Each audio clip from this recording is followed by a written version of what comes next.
পুপ্পি, আমি তোমাকে এক রাতের জন্য বিয়ে করতে চাই। যদি তুমি আমার কথায় রাজি না হও তাহলে কিন্তু তোমার ভালোবাসার মানুষকে তুমি পাবে না। কারণ যাকে তুমি ভালোবাসো তার বয়স কম হলেও সে আমার ঘনিষ্ঠ বন্ধু। আমি যা বলবো সে তাই করবে। আমি ভাতিজাকে বললাম, আমি তোমার ফুপ্পি হই আর তুমি আমাকে এক রাতের জন্য বিয়ে করতে চাইলে তোমার লজ্জা করল না? ভাতিজা বলল, ফুপ্পি, এসব বিষয়ে লজ্জা পেতে নেই। লজ্জা করলে কপালে সুখ জুটে না। তার এরকম কথা শুনে আমি হতবাক হয়ে গেলাম। আমি ভাতিজাকে বলেছিলাম, তোমাকে আমি এখনো বাচ্চা মনে করি। ভাতিজা বলল, ফুপ্পি, শুধু একবার সুযোগ দিয়ে দেখো আমি কি করতে পারি। তারপর আমি তাকে একটা সুযোগ দিয়েছিলাম। তারপর আমি যাকে বাচ্চা মনে করেছিলাম তার তো অনেক বড়। আমার তো দেখেই খুব ভয় হয়েছিল। একটা বাচ্চা ছেলে কিভাবে এত শক্তিশালী হয়? আচ্ছা, তাহলে মূল ঘটনাটি তোমাদের বলি। মূল ঘটনা বলার আগে বন্ধুরা, তোমাদের কাছে আমার বিশেষ অনুরোধ, ভিডিওটিতে একটি লাইক করবে এবং ভিডিওটি শেষ পর্যন্ত দেখবে।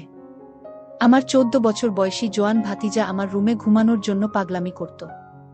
সে আমার দিকে কেমন করে যেন তাকিয়ে থাকত আর মিটি মিটি করে হাসত। আমি দেখতে এতটাই সুন্দরী ছিলাম যে বাচ্চা ছেলেরাও আমাকে দেখে পাগল হয়ে যেত। আমি দেখতে অনেক সুন্দর, কিন্তু তবুও আমার বিয়ে হয়নি। এত সুন্দরী হওয়ার পরেও কারের সাথে আমার বিয়ে হয়নি। কারণ আমার নাকি বড় একটা সমস্যা ছিল। কিন্তু কি সমস্যা সেটা আমাকে কেউ বলেনি। আমি নাকি কপালপোড়া দোষী, আর এই কারণেই আমার এখন পর্যন্ত বিয়ে হয়নি। এদিকে আমার ভাবি সবসময় আমাকে খোঁটা দিয়ে বলতো যে, আর কতদিন ভাইয়ের ঘাড়ে চেপে বসে থাকবে? নিজে থেকে কোনো ছেলেকে পছন্দ করে বিয়ে করে নিতে পারো না? তুমি তো বাইরে চাকরি করো, সেখানে কি কোনো ছেলে নেই যে তোমার সৌন্দর্য দেখে তোমাকে বিয়ে করবে? তোমার সুন্দর চেহারা কি কাজের জন্য না? তোমাকে কোনো ছেলে কি বিয়ে করতে রাজি হয় না? ভাবি আমাকে খুব কড়া কথা বলতো। কিন্তু আমি ভাবির কোনো কথায় রাগ করতাম না। কারণ মা মারা যাওয়ার পরে আমি ভাই ও ভাবির কাছে থেকেছি। তাই ভাবি কিছু বললে আমি সেটা চুপচাপ সহ্য করে থাকতাম। আগে আমার অনেক কষ্ট হতো এটা ভেবে যে আমার কেন এত দোষ আছে। কেন আমাকে কোনো ছেলে শুধু আমার সৌন্দর্য দেখে বিয়ে করে না? কিন্তু এখন আর সেগুলো কোনো কিছুই আমার আসে যায় না। আগে আমি সৃষ্টিকর্তার কাছে প্রার্থনা করতাম, এটা ভেবে যে একদিন না একদিন আমার বিয়ে হবে। কিন্তু এখন আমি আর এটা ভেবে আফসোস করি না যে আমার কোনোদিন বিয়ে হবে না। কারণ এখন আমার বয়সের ছেলে পাওয়া অনেক ভাগ্যের ব্যাপার। কারণ বেশিরভাগ মেয়েদের তো সাধারণত 16 থেকে 22 বছরের মধ্যে বিয়ে হয়ে যায়। আর আমার মতো 30 বছর বয়সী মেয়ের জন্য পাত্র খুঁজে পাওয়া খুবই কঠিন। একদিন রাতের বেলায় আমি নিজের কাজে ব্যস্ত ছিলাম। ওই সময় আমার ভাতিজা ঘরে এসে বলল, আমাকে দেখে বুঝি মনেই হয় না যে আমার বয়স 30 বছর। আমাকে তো 18 বছরের মেয়েদের মতোই দেখায়। আমি তখন ভাতিজাকে বলেছিলাম, আমি তোমার ফুপ্পি, তাই তোমার আমাকে এই ধরনের কথা বলার একদম ঠিক না। যাও নিজের ঘরে গিয়ে শুয়ে পড়ো, এখন অনেক রাত হয়েছে। আমার ভাতিজা তখন রুম থেকে যাওয়ার আগে বলল, ফুপ্পি, এই কথাটা আমি বলছি না। আজ সকালে আমার যে বন্ধুরা এসেছিল সে তোমার ব্যাপারে এরকম কথা বলেছে। তাই আমি তোমাকে তার কথাটাই বলতে এসেছিলাম। আমি তখন আমার ভাতিজাকে জিজ্ঞেস করলাম, তোমার বন্ধুর নাম কি? ভাতিজা তখন বলল, তার বন্ধুর নাম সোহাগ। পরের দিন সকাল বেলায় আমার অফিসের কাজ ছিল না। তাই আমি নিজের কাপড় চোপড় বাড়ির পিছনের উঠোনে শুকোতে দিচ্ছিলাম। ওই সময় দেখলাম আমার ভাতিজার বন্ধু সোহাগ আমার কাছে এসে বলল, ম্যাডাম কেমন আছেন? আমি যখন পেছন দিকে ঘুরে তাকালাম তখন দেখলাম একটা ছেলে ঘাড়ে ব্যাগ নিয়ে দাঁড়িয়ে আছে। আমি তখন জিজ্ঞাসা করলাম, তোমার নাম কি সোহাগ? সে তখন বলল, হ্যাঁ আমি সোহাগ। তখন আমি বললাম, তুমি আমার নাম ধরে কিভাবে ডাকতে পারলে? আমি তোমার ফুপ্পি হই। তাই আমাকে নাম ধরে নয়, ফুপ্পি বলে ডাকবে। কারণ তুমি আমার ভাতিজার বন্ধু, তাই তুমিও আমার ভাতিজা, এরকম ভুল আর কোনো দিন করবে না। আমার ভাতিজা যেমন আমাকে ফুপ্পি বলে ডাকে, তুমি আমাকে ফুপ্পি বলে ডাকবে। আর এখানে তুমি কি করছো? আমার ভাতিজা তো স্কুলের জন্য অনেক আগে বেরিয়ে গেছে।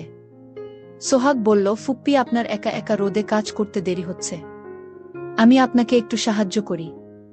আমি তখন সোহাগকে বললাম, আমাকে সাহায্য করতে হবে না। আমি কারো সাহায্য নিয়ে কাজ করতে একদমই পছন্দ করি না। আমি নিজের কাজ নিজে করতে পছন্দ করি। তুমি এখনই এখান থেকে চলে যেতে পারো। তারপর সেদিন রাতের বেলায় যখন আমি খাওয়া দাওয়া করে নিজের ঘরে শুয়েছিলাম, তখন আমার মনে হলো আমার পাশে যে কেউ বসে আছে। এমনকি ঘুমের মধ্যে অনুভব করলাম আমার কাছে কেউ যেন আসার চেষ্টা করছে। আমি চিৎকার করে উঠলাম, কারণ আমার পাশে একটা ছেলে বসেছিল আর তার মুখটা কালো কাপড় দিয়ে ঢাকা ছিল। যখন আমি চিৎকার করে উঠলাম তখন সে ঘরের ভেতর দিয়ে দৌড়ে পালানোর চেষ্টা করল। ওই সময় আমার ভাতিজা বারান্দার ঘরে ছিল। আমার ভাতিজা ওই চোরটাকে দেখে ভয়ে চিৎকার করল। তারপর বাড়ির বাকি সবাই যখন হাজির হলো তখন দেখলাম আমার ভাতিজার মুখটা চেপে ধরে আছে সেই চোর। তখন আমি না পেরে ওই চোরের চুলের মুঠি ধরে বললাম, আমার ভাতিজাকে ছেড়ে দে। তারপর চোর বাড়ির বাকি সবাইকে দেখে খুব বেশি ঘাবড়ে যায় আর আমার ভাতিজাকে ওই চোরটা খুব জোরে ধাক্কা দিয়ে বাড়ি থেকে পালিয়ে যায়। আমরা সবাই ওই চোরকে অনেক ধরার চেষ্টা করেছিলাম কিন্তু ধরতে পারিনি, এমনকি তার মুখটা পর্যন্ত দেখতে পারিনি। কিন্তু অবাক বিষয় হচ্ছে এই চোরটা আমাদের বাড়িতে কোনো কিছু চুরি করেনি। সে শুধু আমার একটা পোশাক নিয়ে পালিয়েছিল। এদিকে আমার ভাতিজা ভয় পেয়ে অজ্ঞান হয়ে গিয়েছিল যখন ওই চোর তার মুখটা খুব জোরে চেপে ধরেছিল। চোরের পালিয়ে যাওয়ার পরে আমার ভাতিজার চোখে মুখে জলের ছিটে দিয়েছিলাম। তারপর ভাতিজার জ্ঞান ফিরে এসেছিল। এদিকে আমার ভাবিও আমার ভাতিজার অবস্থা দেখে কেঁদে কেটে অবস্থা খারাপ হয়ে গিয়েছিল। আমার ভাইয়া যেহেতু বিদেশে থাকত, সেদিন রাতের বেলা ভাইয়া বাড়িতে থাকলে আমাদের হয়তো এতটা ভয় লাগতো না। ওই দিন আমরা সবাই অনেক ভয় পেয়েছিলাম। এদিকে আমার ভাতিজার সঙ্গে তার বন্ধু সোহাগ যখনই আমাদের বাড়িতে আসত তখনই ওই ছেলেটা আমার সঙ্গে কিছু না কিছু কাণ্ড ঘটাতা। সেদিন যখন আমি নিজের ঘরে বসে লাগবে কিছু কাজ করেছিলাম, তখন সে আমার ঘরের ভিতরে এসে বলল, আপনি দেখতে খুব সুন্দর। আমি তার কথা শুনে অবাক হয়ে তার দিকেই তাকিয়েছিলাম। তারপর সে হঠাৎ করে অদ্ভুত আচরণ করার চেষ্টা করছিল। তখন না পেরে তাকে একটা থাপ্পড় মেরে বলেছিলাম, তুমি এটা কি করছো? বেরিয়ে যাও এখান থেকে। সে দিনের পর থেকে আমার ভাতিজার বন্ধু সোহাগ বেশ কিছুদিন আমাদের বাড়িতে আসেনি। অনেকদিন পর সে একদিন হঠাৎ করে আমাদের বাড়িতে এসে সুযোগ পেয়ে আমাকে বলল, আপনার সঙ্গে আমি বন্ধুত্ব করতে চাই এবং ওই দিনের ব্যবহারের জন্য আমি খুবই দুঃখিত। আমাকে ক্ষমা করে দিন আর আমার সঙ্গে বন্ধুত্ব করুন। আমি তখন ওকে বলেছিলাম, তুমি এখন অনেক ছোট আর আমার বয়সটা দেখেছ? আমি তোমার থেকে অনেক বড়, তাই আমি তোমাকে নিজের বন্ধু করতে পারবো না। সে তখন বলল, আমি বড় হয়ে গেছি, আমি আর ছোট নেই। আমি তখন তাকে বুঝিয়ে বললাম, তুমি আরও একটু বড় হও, তারপর আমি তোমাকে বন্ধু বানাব। ছেলেটি মাঝে মধ্যে এমন ব্যবহার করত যে তাকে দেখে খুব বিরক্ত লাগত। একদিন ভাবি আমার ভাতিজাকে বলল, তুই সোহাগর সঙ্গে একদম চলাফেরা করবি না। সোহাগ ছেলেটাকে আমার মোটেই ভাল লাগে না, সঙ্গদোষে তুইও খারাপ হয়ে যাবে, তাই সোহাগ ছেলেটাকে আর আমাদের বাড়িতে নিয়ে আসবি না। আমার ভাতিজা কিন্তু খুব ভদ্র এবং সহজ সরল ছিল, কিন্তু তার বন্ধু সোহাগ মোটেই সহজ সরল ছিল না। সে যেহেতু অন্য জায়গা থেকে এসেছিল এই শহরে পড়াশোনা করার জন্য, তাই সে পেইং গেস্ট থাকত এবং মাঝে মধ্যে কোনো না কোনো বাহানায় আমাদের বাড়িতে আসত। আমার ভাতিজা বুঝতে পেরেছিল যে সোহাগ ছেলেটিকে সে নিজের বাড়িতে নিয়ে এসে অনেক বড় একটা ভুল করেছে, কারণ সে তো প্রায় দিনই আমাদের বাড়িতে এসে হাজির হয়ে যেত। আমার খুব আশ্চর্য লাগে যে 13 বছরের ছেলে কিভাবে আমাদের মতো বয়সী মেয়েদের উপরে নজর দিতে পারে। আর ওদিকে আমার ভাবি উঠতে বসতে প্রায় সময় কিছু না কিছু কথা আমাকে শোনাতে। এমনকি আমি অফিসের কাজে এতটাই ব্যস্ত থাকতাম যে সব সময় ভাবির কাজে সাহায্য করতে পারতাম না। তাই ভাবি এটা নিয়েও আমাকে কথা শোনাতো আর বলতো, আমি তো বাড়ির কাজের মাসি আর তুমি বাড়ির মহারানী। তুমি শুধু বসে বসে খাবে আর আমাকে বাড়ির সমস্ত কাজ করে নিজের শরীরকে ক্ষয় করতে হবে। তুমি তো একটু আমাকে কাজে সাহায্য করে দিতে পারো। অফিস থেকে এসে বাসনগুলো একটু মেজে ঘষে দিতে পারো। আমি যথেষ্ট সাহায্য করতাম ভাবির কাজে, কিন্তু ভাবি চাইতো আমি যেন সংসারের সব কাজ নিজের ঘাড়ে নেই। সেটাও করতে আমার কোনো আপত্তি ছিল না, কিন্তু অফিসের কাজের জন্য সংসারের কাজের সময় দিতে পারতাম না। অথচ আমি যা টাকা পেতাম আমার ভাতিজার উপরে খরচ করে দিতাম। তাদের পকেট খরচ আমি দিতাম, বাইরে ঘুরতে যাওয়া, জামাকাপড় কেনাকাটা, এসব কিছু টাকা আমিই দিতাম। একদিন সোহাগ আমাদের বাড়িতে যখন এসেছিল তখন আমরা সবাই তাকে দেখে অনেক হেসেছিলাম, কারণ সে এমনভাবে সেজেগুজে এসেছিল তাকে জোকারের মতো দেখাচ্ছিল। আসলে আমার সামনে নিজেকে বট করে দেখানোর জন্য বড়দের জামাকাপড় পরে এসেছিল। আমি সেদিন সোহাগকে বলেছিলাম যে তুমি এখন ছোট, তুমি বড় হও, তারপর আমি তোমার সাথে বন্ধুত্ব করব। ওই দিনের পর থেকে সোহাগ ছেলেটি আমার সামনে নিজেকে বড় প্রমাণিত করার জন্য উদ্ভুত কাণ্ড করত। সেদিন তার সাজ পোশাক দেখে আমরা অনেক হেসেছিলাম। সেদিন সোহাগ লজ্জা পেয়ে আমাদের বাড়ি থেকে চুপচাপ চলে গিয়েছিল। এমনকি সে নিজের পার্সোনাল ডায়েরিটাও ভুলে আমাদের বাড়িতে রেখে চলে গিয়েছিল। তার চলে যাওয়ার পরে আমি তার ডায়েরিটাকে উঠে দেখেছিলাম। ভেবেছিলাম অফিস যাওয়ার পথে তাকে দিয়ে দিব। আমি যখন বুঝতে পেরেছিলাম ওই ছেলেটি আমার সামনে নিজেকে বড় প্রমাণিত করার চেষ্টা করছে, তাই সেদিন তাকে ডায়েরি দেওয়ার নাম করে তার ঘরে গিয়ে তাকে অনেক বোঝানোর চেষ্টা করেছিলাম। তাকে আমার সামনে বড় দেখানোর কোনো প্রয়োজন নেই। তার যদি কখনো আমার সাথে মন খুলে কথা বলার ইচ্ছে করে, তাহলে সে আমাকে নিজের মনের কথা বলতে পারবে। আমি তার ফুপ্পি হওয়ার সঙ্গে সঙ্গে একজন ভালো বন্ধু হব। ওই কথা শুনে উনি খুব খুশি হয়েছিল এবং সে বলেছিল, ফুপ্পি তুমি অনেক সুন্দর করে আমাকে বুঝিয়ে বললে। তোমার কথা শুনে আমার মনটা অনেক হালকা হয়েছে ফুপ্পি। তুমি যদি আমার কথায় কিছু খারাপ মনে না কর, তাহলে আমি কি তোমার সাথে একটা ছবি নিতে পারি? ভেবেছিলাম একটা সেলফি নিয়ে ছেলেটা যদি খুশি থাকে, তাহলে তাকে একটা ছবি তুলতে দেই। আমি তো স্বপ্নেও ভাবতে পারিনি যে ওই ছেলেটির মনে আমার প্রতি এত নোংরা চিন্তাভাবনা ছিল। আর সে যখন আমাদের বাড়িতে আসতো তখন আমার দিকে ঘুরে ঘুরে তাকাতে। এমনকি বাড়িতে তো আমার ভাতিজা থাকতো এবং সেও জোয়ান হয়ে উঠেছিল, কিন্তু সোহাগ আমার ভাতিজার দিকে তাকাতো না। ওর নজর তো আমার দিকেই থাকত। ডায়েরিটা দিয়ে আমি যখন বাড়ি ফিরে এসেছিলাম, তখন ভাবি আমাকে বলেছিল, তোমার তো আজকে অফিস ছুটি আছে, তাহলে তুমি বাইরে কোথায় গিয়েছিলে? বাড়িতে থেকে তো আমার কাজে একটু সাহায্য করে দিতে পারো। তখন আমি মাথা নিচু করে চুপচাপ নিজের ঘরে চলে এসেছিলাম। আমি আর ভাবিকে এটা বলিনি যে আমি সোহাগের ঘরে গিয়েছিলাম তার ডায়েরিটা ফেরত দিতে। পরের দিন সকালবেলা আমি যখন অফিস যাওয়ার জন্য তৈরি হয়েছিলাম, তখন ভাবি ঘরে এসে হঠাৎ করে আমার গালে একটা থাপ্পড় মেরে বলেছিল, আমাদের কি এই দিনটা দেখার বাকি ছিল? এখন এই বয়সে তুমি একটা বাচ্চা ছেলের সাথে প্রেম করতে শুরু করলে।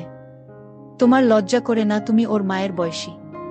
তুমি আমাদের মান সম্মান সবকিছু শেষ করে দিয়েছ। তোমার ভাই বাড়ি ফিরে আসলে বলবো তোমাকে যাতে এই বাড়ি থেকে বের করে দেওয়া হয়, না হলে তোমার জন্য আমার ছেলে মেয়েদের ভবিষ্যৎ নষ্ট হবে। ভাবির কথা শুনে আমার তো পায়ের তলা থেকে মাটি সরে যাওয়ার মতো অবস্থা হয়েছিল। সে কি বলতে চাইছিল আমি কিছুই বুঝতে পারিনি। যাই হোক, আমি আসলে নিজের অজান্তেই সোহাগকে ভালোবাসতে শুরু করলাম। কিন্তু এর মধ্যে সোহাগ অনেকদিন যাবত আমার সাথে দেখা করে না। তারপর আমার ভাতিজাকে জিজ্ঞেস করলাম, তোমার বন্ধু সোহাগকে এখন আর দেখি না, সে কি স্কুলে আসে না? ভাতিজা বলল, ফুপ্পি সে আর আসবে না। আমি যদি বলি তাহলে সে আসবে। তাহলে সোহাগ তুমি বলো আসতে। ভাতিজা বলল, তাহলে ফুপ্পি আমার একটা কথা ছিল, তুমি যদি রাখ তাহলে আমার বন্ধুকে আমি নিয়ে আসতে পারি। আমি বললাম, বলো তোমার কি কথা? ভাতিজা বলল, ফুপ্পি আমি তোমাকে যে কথাটা বলব সেটা কাউকে বলা যাবে না। আমি বলেছিলাম তুমি নিশ্চিন্তে বল, আমি কাউকে বলবো না।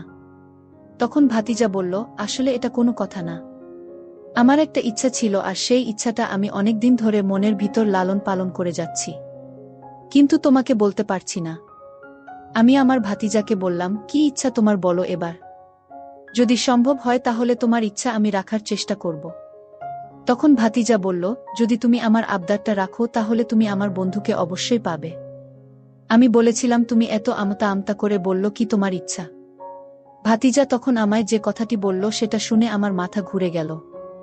এতটুকু ছোট ছেলের মুখে এই কথা কি করে বের হলো? এতটুকু ছোট ছেলের এমন ইচ্ছা থাকতে পারে সেটা আমি কল্পনাও করতে পারি না। সে তার যে ইচ্ছার কথাটা বলেছিল, সেটি হলো সে আমাকে বলেছিল যে এক রাতের জন্য আমাকে বিয়ে করতে চায়। আমি তাকে বললাম, এই হয় না, তোমার মুখে এরকম কথা বলতে একটু লজ্জা করল না? ভাই তখন বলল, দেখো ফুপ্পি, এসব বিষয়ে লজ্জা পেলে চলবে। আমি এই বিষয়ে লজ্জা পাই না। আমি ভাতিজাকে বললাম, দেখো আমি তোমার ফুপ্পি, তুমি আমায় কথা বলতে পারো না। তোমার তো বয়সটা খুব কম আর তুমি তো আমার সাথে পারবে না। সে বলল, ফুপ্পি একটা সুযোগ দিয়ে দেখো। আর তুমি যদি আমার প্রস্তাব না রাখ তাহলে আমার বন্ধু সোহাগকে পাবে না। আমি তাকে যা বলি সেটাই করবে। ফুপ্পি তুমি এই সুযোগ পাবে না। আমার বন্ধুকে হারালে আর তোমার বিয়ে হবে না। আসলে আমি তোমার বন্ধু সোহাগকে মনে প্রাণে ভালোবেসে ফেলেছি, আর তাই আমি তোমার কথা মানতে রাজি। ভাতিজা আমার মুখ থেকে এমন কথা শুনে খুশিতে নাচতে শুরু করল। ভাতিজা বলল, তাহলে আজ রাতেই হবে। আমি বললাম যে আজ রাতেই হবে। তারপর রাতের খাবার সেরে আমার রুমে আমার ভাতিজা আসলো। ভাতিজা বলল, ফুপ্পি আমার অনেক দিনের ইচ্ছা, আমি তো তাকে ছোট শিশু ভেবেছিলাম, কিন্তু সে আমার সাথে যা করল তাতে আমার অসহ্য লেগেছিল। আমি পারছিলাম না। বাচ্চা ছেলের এত শক্তি থাকতে পারে তা আমি কল্পনাও করতে পারিনি। যাই হোক, ভাতিজা যা বলেছিল আমি তার সকল কথা রেখেছি। ভাতিজা সকালে ঘুম থেকে উঠে সোহাগকে নিয়ে আসলো। সোহাগের বাবা মা আমার সকল সমস্যা জেনে সোহাগের সাথে বিয়ে দিল। এর কারণ একটাই, সোহাগ তার বাবা মাকে বলেছিল সে আমাকে ছাড়া জীবনে বিয়ে করবে না। তাছাড়া আমি তো দেখতে খুব সুন্দর ছিলাম। তার মা বাবার কাছে আমি প্রিয় হয়ে উঠেছিলাম। আমরা সবসময় বাচ্চা ছেলেদের অবহেলা করি, মনে করি ওর তো বয়স কম, ও বিয়ের আর কি বুঝবে। আসলে বর্তমান যুগে দেখা গেছে 14-15 এবং কি 12 বছরের ছেলেরাও সংসার করতে পারছে। এই জন্য ছেলের বয়স কম হলেও যদি আপনার ছেলে বিয়ে করতে চায় তাহলে বিয়ে দিয়ে দিন, তা না হলে আপনার ছেলেটা নষ্ট হয়ে যেতে পারে। বন্ধুরা, আজকের গল্পটা তোমাদের কেমন লাগলো তা অবশ্যই কমেন্ট করে জানাতে ভুলবে না। আর এরকম মজার মজার গল্প পেতে আমাদের সামিয়া ব্লগ চ্যানেলটি সাবস্ক্রাইব করে পাশে থাকবে। ধন্যবাদ।